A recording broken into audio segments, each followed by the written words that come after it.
Hi, everyone, and thank you for joining us today. I'm Timothy Lindsay, the Director and Senior Advisor at Klingenstein Fields Advisors. I welcome you to our discussion on manager selection. Joining me today are two of my colleagues, Amy Brackett, a Director and Senior Advisor, and Jamie Steers, who is a Director and Wealth Advisor. Amy, Jamie, and I work with both individuals and nonprofit clients, providing advice and guidance on asset allocation and investment selection. As always, we hope everyone is staying safe and healthy. We look forward to a time when we can do this perhaps in person again. In the meantime, we're glad to have this technology to enable us to stay connected and giving us an opportunity to discuss topics of interest, such as investment manager selection. There's a large number of investment managers out there.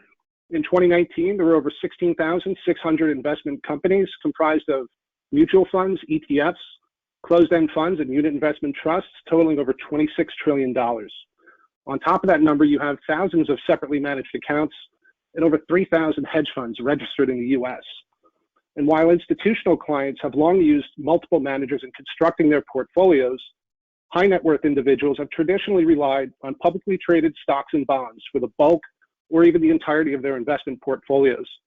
This approach provides diversification, liquidity, transparency, tax management ability, and is very accessible. Institutional investors, however, have followed something called the endowment model of mixing a broad range of asset classes and normally overseen by third-party managers. As thinking about portfolio construction has evolved and third-party managers have become more and more accessible at lower and lower investment minimums, we have expanded our capabilities. And while it is the case that for many of our individual and family clients, a broad range of liquid, publicly listed securities is the most appropriate strategy given their goals and objectives, it is equally the case, more and more, that individual family clients could benefit from adding third-party managers to the mix around a public equity core. And so today, Amy, Jamie, and I are going to review our investment approach and framework for selecting managers and monitoring them on an ongoing basis. Before we get to that, I'm just going to take a few minutes to recap what's going on in the economy and the markets and KF Advisors' perspective on what it means. During this call, you can submit questions one of two ways. If you're listening through the computer, there's a widget on the right, or you can submit questions via email to mildred.palo@klingenstein.com. That's mildred.palo@klingenstein.com. So first, let me briefly run through where we stand with the virus. We had a grim milestone recently. We reached 500,000 deaths due to COVID-19. We know that many of you, like us, have been personally impacted by the pandemic, and our thoughts are with you. On a positive note, we've seen cases dramatically decline nationwide and globally since the peak in January. In addition, vaccines have been ramping up, and that should continue at an even expedited rate now that a third vaccine, the latest by Johnson & Johnson, has now been approved by the FDA. We'll continue to be measured in our expectations, but we're hopeful that we could see a swift sprint toward reaching herd immunity. Moving on to the economy and the markets, and quoting Federal Reserve Chairman Jerome Powell in his testimony to the Senate Banking Committee last week, quote, the economic recovery remains uneven and far from complete, and the path ahead is highly uncertain, end quote. So Mr. Powell was very clear that the Fed is going to remain accommodative for the foreseeable future to help support the large number of people and businesses that have been impacted by the virus. And today, there's still 10 million fewer people employed than the pre-pandemic February 2020 figures. On the fiscal front, the House of Representatives voted early Saturday morning to approve President Joe Biden's $1.9 trillion pandemic aid package. That bill is now in the Senate. It's expected to be passed shortly, perhaps with some modifications. With the expectation of further massive stimulus, along with a recovery that's already taking shape, many economists are substantially increasing their GDP estimates for 2021 to as high as 8%.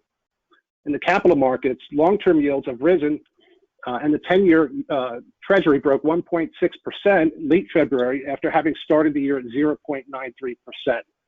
As yields continue to rise steadily over the latter half of February, equity markets retraced some of the gains from earlier in the month. On a year-to-date basis, though, most equity benchmarks remain positive.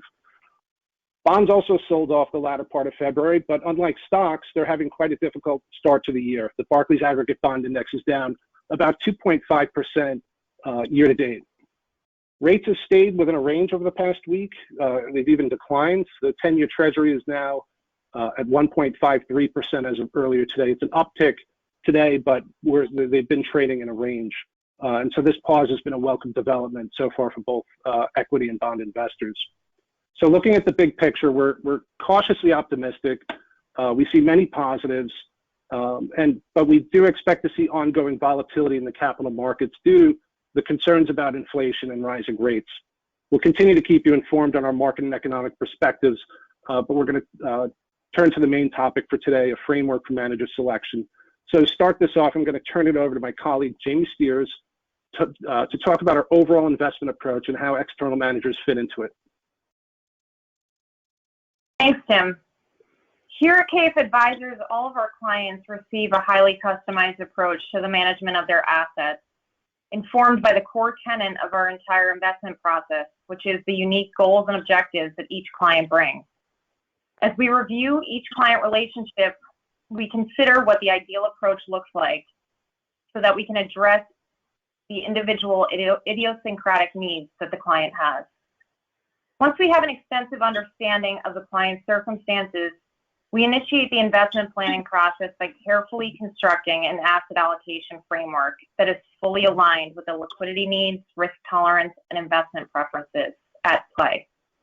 This stage is critical as it serves as the fundamental starting point as we begin to work towards achieving long and short-term goals, and it also gives us conviction and confidence in our ability to reach the desired outcome over time. Determining the asset allocation in conjunction with liquidity and tax concerns and level of investable assets that we're dealing with, all of those factors will drive into the decision as to whether or not a third-party fund manager might be appropriate to implement into the portfolio. KF Advisors considers all investment opportunities across every one of our clients and their portfolios, and we regularly assess whether a third-party fund manager might be appropriate to incorporate into the portfolio, all as a part of our ongoing dialogue around your specific investment needs. When we covered the importance of avoiding emotional investing and staying the course during uncertain times last year, I discussed our conviction that a long-term view and a thoughtful asset allocation, diversification, and periodic rebalancing can all provide strong potential to help investors reach their optimal outcome. Building a portfolio that is positioned in a way that works towards achieving a client's unique goals requires getting two things right. First is identifying the right asset allocation and diversification, as diversification through a robust asset allocation framework is a powerful risk management tool, and combining assets with different risk-return profiles may dramatically improve a portfolio's efficiency and reduce undesirable outcomes. And second is the focus of our conversation today, getting the manager selection right. Identifying the best investment solutions, whether it be a third-party fund manager or individual security, it is equally as important to get this right as it is to get the asset allocation correct. As we say often, there's no standard off-the-rack solution when it comes to the investments that we're selecting for client portfolios, just like no two individuals have the exact same goals, circumstances, and preferences. As you can imagine, there's an overwhelming universe of investment solutions from which we have to choose from, across both third-party fund managers, individual securities, or alternative forms of investments such as real estate, commodities, privately owned companies, just to name a few. So to skinny down this very lengthy list of options that is available to us, we strive to be objective in our process and will recommend solutions and managers that we truly believe align with the client's unique goals and their situation. From there, we seek to identify the top-tier managers who we believe can play the role in the portfolio that we intended to and that have the greatest potential to deliver returns that we would expect based on its defining characteristics, like its asset class, style, market cap, risk-return perspective. Just a few examples of the factors that we examined very closely during the diligence process.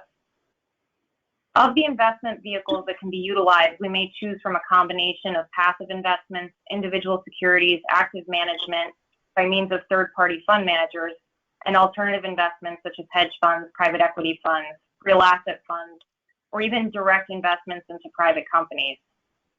We frequently leverage a combination of all of these investment types within a single portfolio, but we'll also do the exact opposite at times, and if we determine that it is in the best interest of the client to isolate their exposure through one asset category, such as U.S. equities, for example. In that latter situation, we'll typically construct a portfolio of individual equities that we identify through our in-house equity research expertise that we have here at KF Advisors. And while we may decide to add a mix of external managers to a client's portfolio and employ more of an open architecture model, it does not necessarily mean that alternative investments are always going to be included in the plan. It is only for those investors whom it is appropriate that we might recommend incorporating alternative investments, as we believe in that category there's a substantial premium for those willing to withstand a longer-term time horizon and who are able to lock up capital for several years. Irrespective of the investment type that is implemented into the portfolio.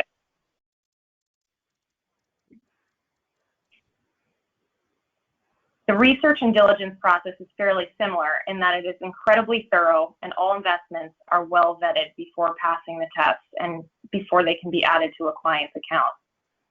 While we do analyze specific factors and metrics that are relevant to the type of strategy and asset class under consideration and how that manager and strategy fits into the overall portfolio, some of the other common characteristics that we pay close attention to during diligence include identifying only the managers in which we are confident can stay the course and deliver consistently the strong performance that they have in the past, and who are hyper-focused on producing investment results, not gathering assets. For markets that are efficient, we'll also be sensitive to cost and may try to seek top-tier managers who we can access, but in a cost-efficient way. For less efficient markets, our primary goal is to find managers who have proven their ability to capitalize on the markets that they're operating in and who can add alpha that's significant, irrespective of associated expense. We also like smaller, less mainstream, high-conviction investment managers who may be more nimble and whose portfolios might be more concentrated, giving them an edge. To drill into this process a bit further and speak more to our philosophy here at KF Advisors, I'm going to pass it over to Amy, who will take us deeper and speak to some of the intricacies that's involved with the manager selection process. Amy? Thanks, Jamie. That was a great overview of our philosophy. And now I'm going to briefly discuss our approach to selecting specific investments for client portfolios. Our process begins with sourcing ideas from a variety of ways. In some cases, we're using quantitative screening, which leverages the major industry databases to develop an initial group of managers that we want to review. In addition, over the years, we've built up a network of relationships with investment managers, consultants, and contacts within the financial industry. Many of us sit on boards and investment committees of nonprofit organizations and discover new managers as part of our investment oversight. We also source interesting ideas from our clients who may ask us to review managers they know or opportunities they have been presented with. Similarly, we've had a few situations where we conducted due diligence of a fund in a new portfolio from a client to a legacy manager and ended up allocating to this manager for some other clients. We have many investment firms we have known for years and speak to regularly, helping us to stay up to date on developments within the firm and new strategies being launched. We also receive many inbound calls and emails from firms who want to do business with us, and we're open to speaking to anyone at least once. From our broad list, we then identify the firms that we want to review further, looking at the fund's materials and other documentation that's been provided. At this point, we have an initial meeting with the investment team, which currently we're conducting virtually, although in the past we've typically conducted in person. If the manager we're considering passes the initial screen, we conduct a more extensive qualitative and quantitative review. On the quantitative side, there's a number of factors we look at, but they include things like absolute and relative historical performance, risk-adjusted return metrics, which take into account not just the return, but the fund's volatility, upside and downside capture, looking at how the fund has performed in various market environments, as well as correlation to different benchmarks and other managers. On the qualitative side, we meet with the portfolio manager or someone from the investment team to better understand the process and decision-making around the fund's investments. For limited partnerships, such as hedge funds, private equity, private real estate, for example, we review the fund's comprehensive due diligence questionnaire that helps us identify any areas of concern or risk factors, both on a financial as well as on an operational level. Because we have scale and long-standing relationships with many of our managers, we're at times able to negotiate more favorable fees on behalf of our clients and often lower minimum investment size. Finally, a critical question to be answered whenever we're making an investment is this a better fit for a client's portfolio and may provide greater likelihood of the portfolio reaching its goals than the current manager it may be replacing? Now it's decision time, which is when we present our ideas to the full investment committee for review and discussion. This is always a very interactive and useful debate where we benefit from the multiple perspectives of portfolio managers and members of the research team. We examine a broad array of factors ranging from firm-specific to the individual solutions. At the firm level, we seek stable firms with a good reputation. We look at the firm's ownership structure and management continuity. We also want to know that the firm has the personnel resources and experience to manage money the way they say they will. And this goes from senior investment professionals all the way down to support staff, and that turnover is low. At the investment level, we're looking for a philosophy and process that is clear and repeatable, with a disciplined buy and sell strategy, trading acumen, and portfolio characteristics that align with a defined strategy. For each investment, we look at the history and track record, the pace of growth, size, client base, and cost to invest. We look for strategies that are of sufficient size to invest the way they want to, but are not too big, and therefore have difficulty making meaningful investment positions. With that, I'm going to turn it back over to Tim, who will cover our ongoing monitoring and review process. That's great. Thank you, Amy. So after we've approved the manager for an investment, the work in the oversight continues and is ongoing. It doesn't end. So we're going to keep a close eye. We do keep a close eye on your portfolio and the investment managers. Each manager we select appears in your monthly and quarterly investment reports, and it's benchmarked against the appropriate index. What you're seeing on this page is a visual that offers you a sample of some of the types of quantitative analysis that we run on a regular basis. And this includes peer group analysis, so we can assess relative performance, performance attribution to determine the strategy's source of returns, portfolio characteristics to analyze a manager's current exposures, and also risk statistics to confirm that the strategy is being consistent with its historical record. So the ongoing quantitative analysis is very important. There's no getting around that, but we really try not to lose sight of the critical qualitative factors as well. And the key aspect here is, and something we always try to keep in mind, is that we're hiring people, not simply buying something like a fund, a product, or a strategy. So it's important for us to understand the operating dynamics of the investment firm and the key decision makers that run the strategy. In our ongoing dialogue with an investment firm, we want to see confirmation that the elements that contributed to the team's historical success or their competitive advantage, that they remain in place. And it's typically the qualitative aspects that offer the best clues as to the potential for future performance deterioration. And a few examples of those include asset bloat, where the manager's pool of assets has grown too large for the particular strategy, something called strategy proliferation, where a team goes from overseeing one or two strategies to maybe 3, 4, 5, or who knows how many more. Corporate actions such as mergers can oftentimes be a distraction or a hindrance. And certainly any changes to key personnel. We want to know what changes are taking place, and that's a key question that we usually start off each of our meetings with the manager. And so similar to the decision to invest in a strategy, a decision to sell or liquidate is also reviewed by the investment committee. Everything ultimately goes through the investment committee. So I hope you found this helpful. We're always available, happy to discuss our investment approach and philosophy with you and how that translates to your investment portfolio. And so at this time, we're going to open it up to questions. And again, if you're listening through your computer, you could submit questions through the widget on the right of your screen. You can also email questions to mildred.palo@klingenstein.com. That's mildred.palo@klingenstein.com.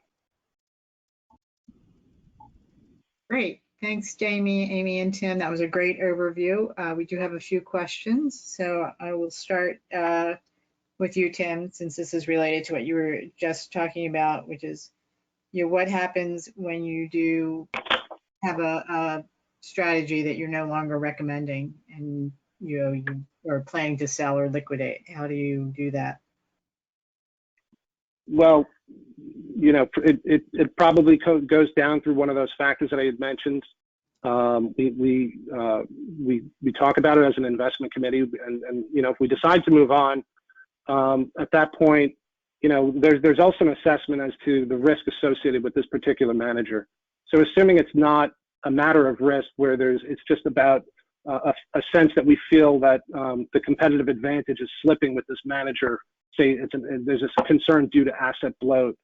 So we want to move on, but it might not be something that we have to move on today. And we're dealing with taxable clients, so we want to consider the tax situation involved. If it makes sense, if we're dealing with short-term gains and we can just wait for another couple of months, we might do that. And so it really comes down to that initial assessment of risk.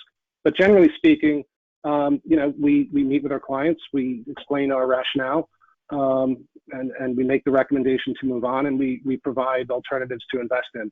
So we try to be expeditious, but in certain cases, there's flexibility. Great, thanks, Tim. Another great question. Amy, I'm going to give this to you.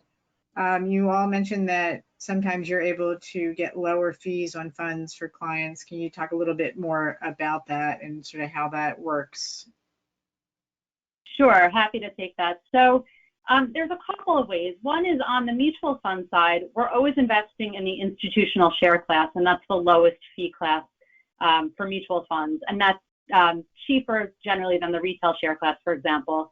So even when we have smaller accounts, the accounts are under the KF Advisors umbrella and our master account at the custodian. And we have arrangements with the fund where even for smaller amounts, we're putting clients only in the institutional share class.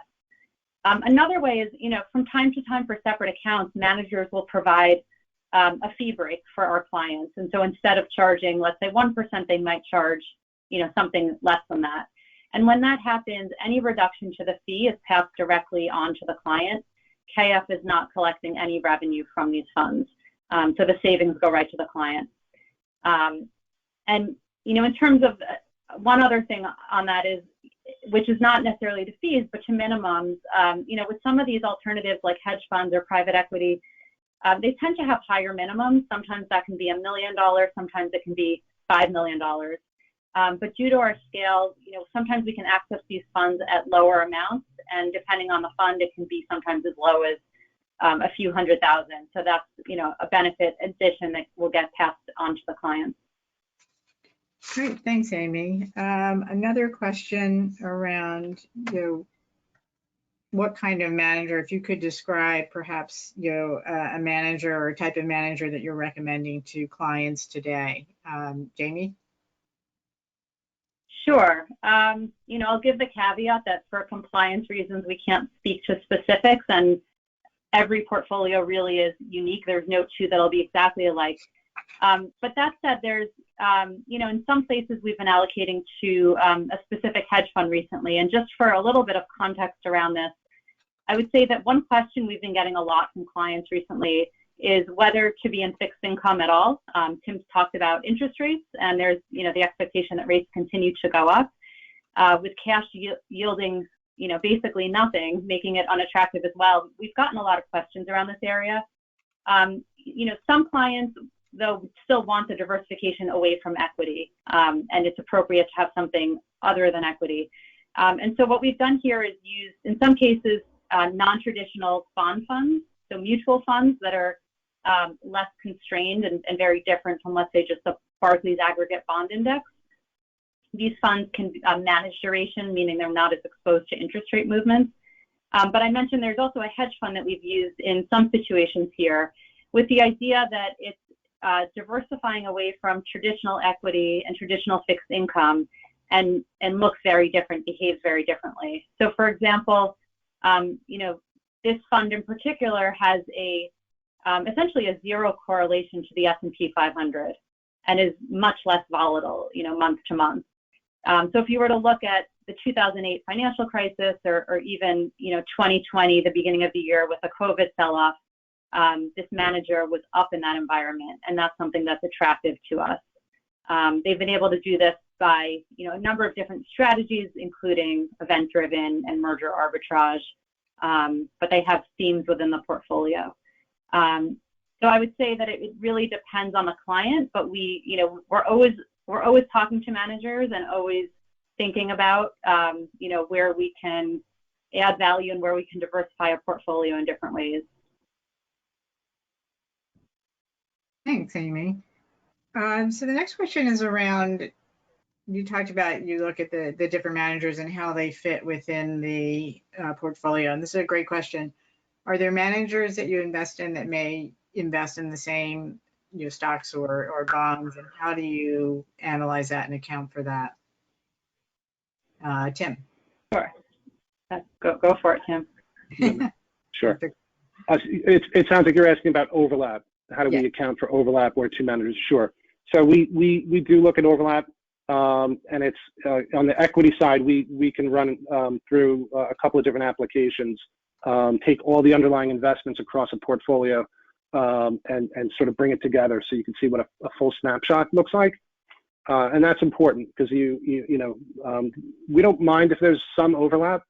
You're generally going to have some of it, but if you have, what we don't want to have is 20% of the portfolio overlapping, and that would become a problem. But you start by looking at it from a top-down perspective, which is something that we do, and then you look at the individual pieces to see, where there might be an issue. We generally don't have too many of those problems. When we assign these managers, they're generally unique in their scope and in terms of where they're focused, their investment opportunities. So, but it happens, and it's something we do look at, and it isn't a part of what we do.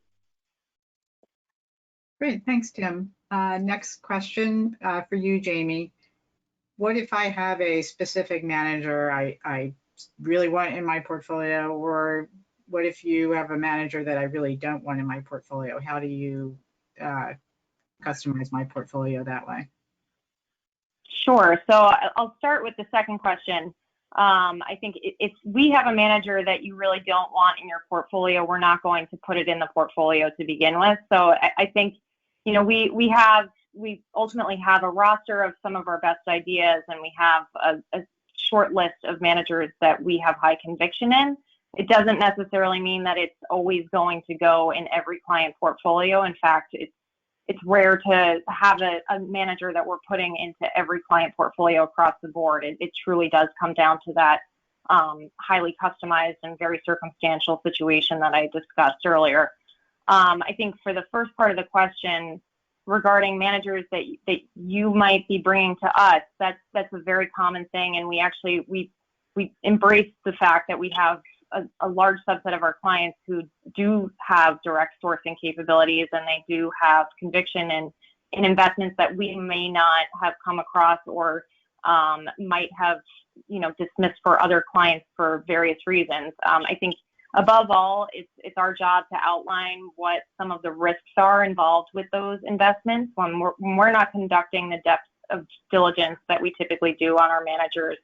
And you're bringing them to us. I think it comes with a level of, we try to make sure that at the very least you understand what the risks are and what the advantages are of the investment. And at the end and we'll probably give you some recommendations around the size that might be appropriate in the context of the broader asset base that we're managing actively. So it's definitely something that we deal with often, and we actually find it to be very advantageous for us as a firm because it does give us that additional layer of access into some investments that we may or may not come across.